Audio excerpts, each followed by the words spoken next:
People are where they are because that is exactly where they really want to be, whether they will admit it or not. What if I told you that the reason you are where you are right now is because that's exactly where you want to be? Not where you say you want to be, not where you dream of being, but where your actions, your choices, your habits have silently chosen for you. Earl Nightingale revealed this brutal truth. People are where they are because that is exactly where they really want to be, whether they will admit that or not. And in the next few minutes, you will discover why this truth hurts, but also why it can set you free forever. Earl Nightingale didn't soften his words. He didn't sugarcoat the truth. He said it plain, and it cut like a knife. People are where they are because that is exactly where they really want to be, whether they will admit that or not. At first, it sounds cruel, offensive even. Are you saying I chose this struggle? Are you saying I wanted this pain? Yes and no, not consciously. Not with celebration, but with actions, with choices, with habits, with beliefs repeated until they became a prison. You may say you want more, but your life is not built by what you say. It is built by what you settle for. The mirror of life. Life is a mirror. It does not reflect your wishes. It reflects your decisions. You can wish to be healthy, but if you choose junk food and laziness, the mirror will reflect sickness. You can wish to be wealthy, but if you choose comfort over discipline, the mirror will reflect poverty. You can wish to be loved, but if you choose fear and bitterness, the mirror will reflect loneliness. The mirror doesn't lie. The mirror doesn't flatter. The mirror only shows you what you've chosen. Ethan, the man who chose comfort. Ethan always talked about wanting to start his own business. He told his friends, his family, even strangers, "One day, I'll break free from this job. One day, I'll be my own boss." But when the alarm rang in the morning, he pressed snooze. When the weekend came, he chose Netflix over study. When opportunities appeared, he said, "I'm not ready yet." And year after year, Ethan stayed in the same job, the same cubicle, the same paycheck. If you asked him, he'd say life was unfair, that he was stuck, that he wanted freedom. But the truth? Ethan was exactly where he chose to be. Because his daily choices, comfort, excuses, procrastination were louder than his dreams. He didn't admit it. He didn't want to face it, but he had chosen mediocrity. Maya, the woman who chose fear. Maya dreamed of love. She filled journals with her ideal partner. She watched romantic movies and whispered, "One day." But when someone invited her out, she said no. When someone complimented her, she brushed it off. When someone tried to get close, she sabotaged it with doubt and insecurity. She told her friends she wanted love. She prayed for it. She cried for it. But her choices were fear, walls, and retreat. And so she lived alone, not because love didn't exist, but because she kept choosing fear over connection. Maya was exactly where she chose to be. The brutal pattern. This is the brutal pattern most people live in. They say they want change, but they choose comfort. They say they want growth, but they choose excuses. They say they want love, but they choose fear. And then they cry out, "Life is unfair." No, life is honest. It gives you exactly what you choose, even if you refuse to admit it. Metaphor, the theater of choice. Imagine your life as a theater. Every day you buy a ticket, not with money, but with decisions. Your seat, your view, your experience, it's all determined by the ticket you bought yesterday, last week, last year. If you're sitting in the balcony, squinting at the stage, don't curse the theater. You bought that seat with your choices. And the good news, you can buy a better ticket tomorrow. But first, you must admit you're in the seat you chose. The pain of responsibility. This truth hurts because it strips away excuses. It's easier to blame the boss, the economy, the government, your parents, your partner. It's harder to face the mirror and admit, "I am here because I chose this." But until you admit it, you are powerless. because if it's someone else's fault, you must wait for them to change. But if it's your choice, you can choose differently. The repetition of choice. Your life today is not the result of one choice. It's the result of thousands. Every time you skipped the workout, every time you avoided the hard conversation, every time you spent instead of saving, every time you settled instead of striving, each moment seemed small, but stacked together, they built the life you now live. You are where you are because that's where your small daily choices have led you. The audience's mirror. And now, let's turn this to you. Where are you right now? In your career, in your relationships, in your health? Look closely. Is it truly where you say you want to be, or is it the place your repeated choices have silently chosen for you? This is the brutal confrontation, and it is meant to sting, because until you feel the sting, you won't move. Metaphor: the compass that lies. Most people carry a compass that points one way in words and another way in action. They say, "I want north," but their steps walk south. Then they wonder why they end up lost. Your words are the compass you show the world. Your actions are the compass you actually follow. And life doesn't reward the words, it rewards the steps. Why we deny the truth. Why do people deny this truth? Because admitting it feels like shame, like guilt, like weakness. But Earl Nightingale wasn't trying to shame you. He was trying to free you. Because once you admit you are where you chose to be, you unlock the power to choose again. Denial is comfortable. Responsibility is painful. But responsibility is the door to freedom. Guided reflection. Pause for a moment. Say softly to yourself, "I am where I am because I chose it." Let the words sink in. Feel the resistance. Feel the excuses rising. And now, release them. Say again, "I am where I am because I chose it. And if I chose this, I can choose again." Breathe. Anchor it. This is the first taste of power, the loop forward. But here's the next question. If you are exactly where you chose to be, then how do you choose something new? How do you move from denial to design? How do you stop settling and start building? That is the first real turning point, and that is where we go next. For most people, the moment they hear Earl Nightingale's words, they flinch. People are where they are because that is exactly where they really want to be, whether they will admit that or not. At first, it feels like an attack, a judgment, a cruel accusation. But stay with it long enough, and it becomes the greatest liberation of your life. The hidden gift of responsibility. Because if you are where you are because you chose it, then you can choose again.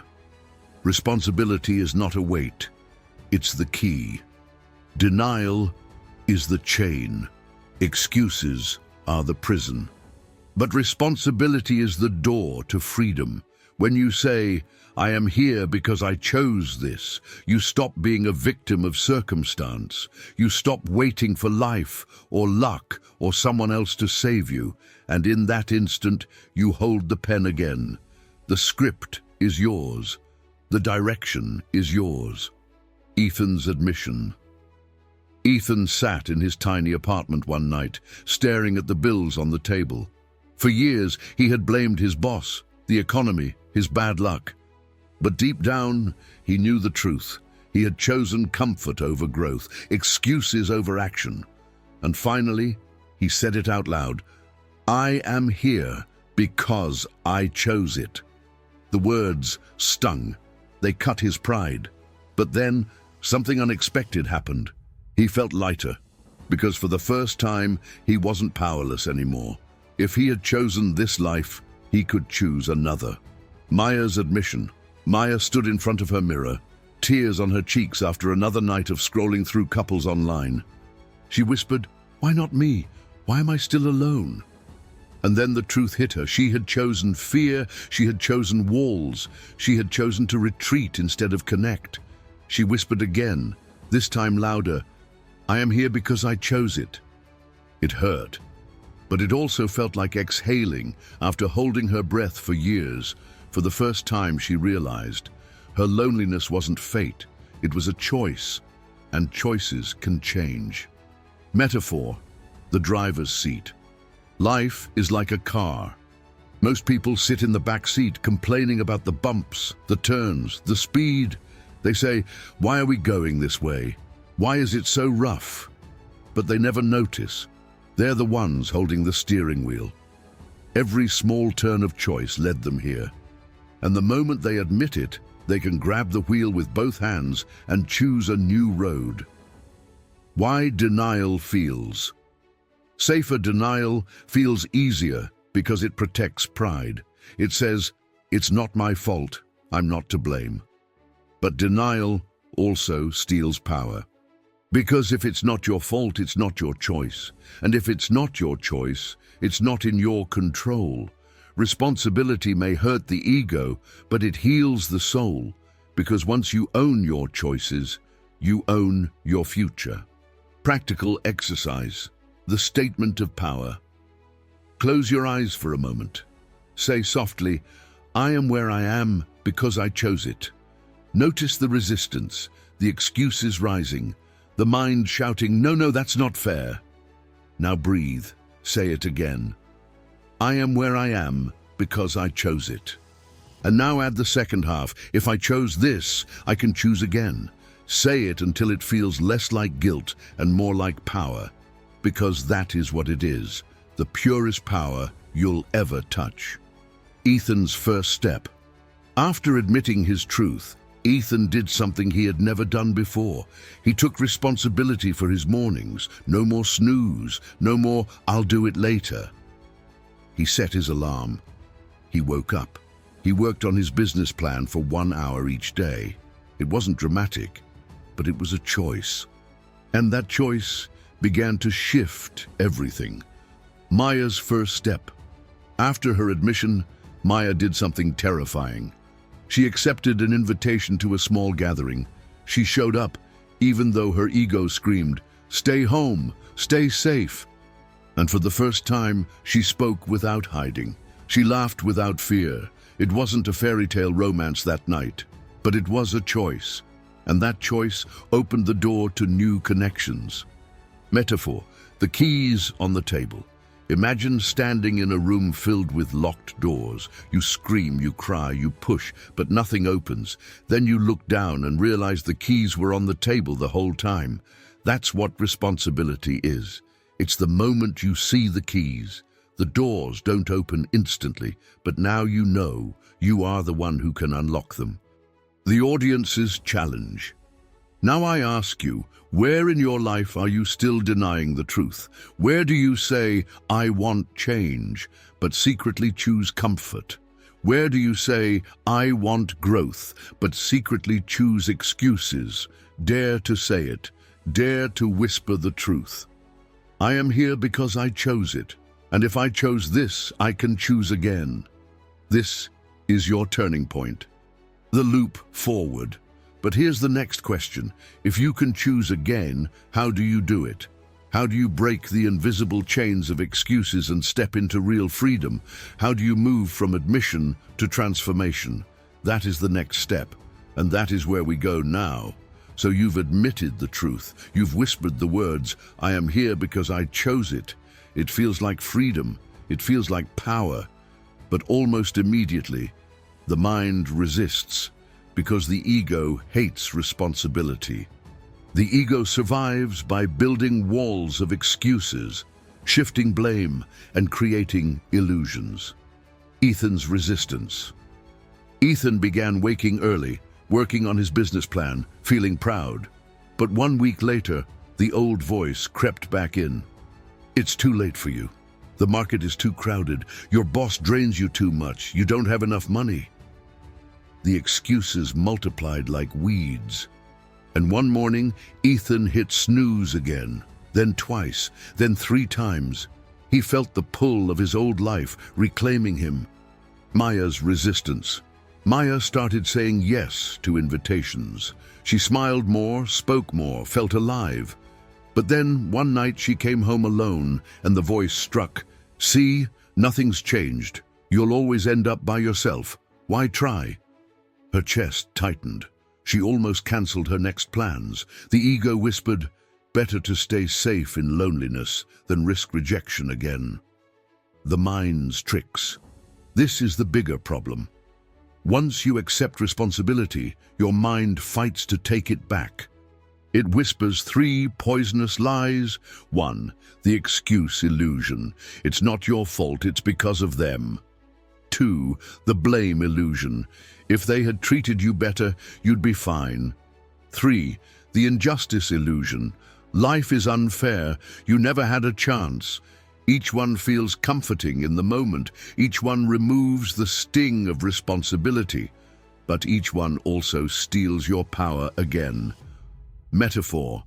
The chains of smoke. Excuses are like chains made of smoke. They look strong. They look real. They feel heavy. But when you reach out and grab them, you realize they were never solid. You were always free. You just believed the smoke. Why excuses are addictive. Excuses are addictive because they protect your ego. They let you feel innocent. It wasn't me, it was them. They let you feel justified. Of course I failed. The system is rigged. They let you feel comfortable. I don't need to try because it wouldn't work anyway. But this comfort is poison. It numbs you while your life slips away. Ethan's excuse spiral. Ethan caught himself saying to a friend, if I had investors, I'd be successful. Another time, if my boss wasn't so demanding, I'd have energy to build my business. Each sentence felt like relief, but each sentence chained him tighter, because every time he blamed something outside himself, he surrendered the very power he had just begun to reclaim. Maya's excuse spiral. Maya caught herself thinking, if men weren't so shallow, I'd have love. Then, if my past wasn't so painful, I'd be open. Each thought excused her, but each thought locked her heart again, because as long as it was someone else's fault, she had no reason to change herself. Metaphor, the broken compass. Excuses are like a broken compass. They always point away from you, away from the true source, away from the only place where change is possible. And if you follow them, you walk in circles, forever lost. Guided reflection. Close your eyes now. Ask yourself, where am I still making excuses? Is it with money, with relationships, with your health, with your dreams? Say it softly, no more excuses, no more blame, no more illusions. Feel the discomfort, let it sting, because that sting is the birth of freedom, the role of illusions. Excuses and blame aren't the only tricks. The ego also creates illusions. Illusion of tomorrow. I'll change later. Tomorrow, next week, next year. Illusion of luck. When luck comes, then I'll succeed. Illusion of special circumstance. Others can do it, but my case is different. Each illusion buys you time. Each illusion delays responsibility. And each illusion steals another year of your life. Ethan breaks through. One morning, Ethan looked in the mirror and caught himself mid-excuse. If only I had more time, he began, and then he stopped. He whispered, no, time is chosen. I choose how to spend it. The excuse dissolved like smoke, and for the first time, he felt the chains weaken. Maya breaks through. Maya sat journaling when the thought came, if only I hadn't been hurt before, I'd be open now. She caught herself. She wrote instead, I am not my past. I choose my present. The illusion shattered, and she smiled through tears, realizing she had always been free. The audience's invitation. Now it's your turn. Where are you still buying the illusion? Where are you still feeding on excuses? Where are you still handing away your power with blame? Whisper it now. No more excuses, no more blame, no more illusions. I choose. Repeat it until the smoke clears. The loop forward. But once the excuses dissolve, once the illusions are gone, what comes next? If you strip away every excuse, every lie, every blame, what are you left with? Choice. Pure, raw, undeniable choice.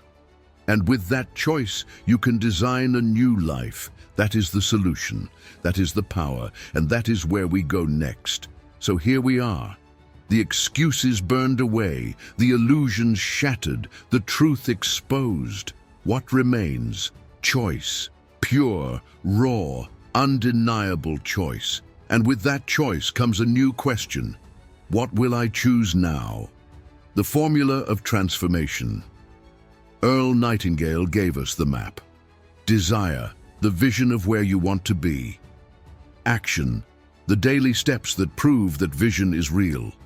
Persistence, the refusal to quit when the old self whispers, when the ego tempts, when the world tests.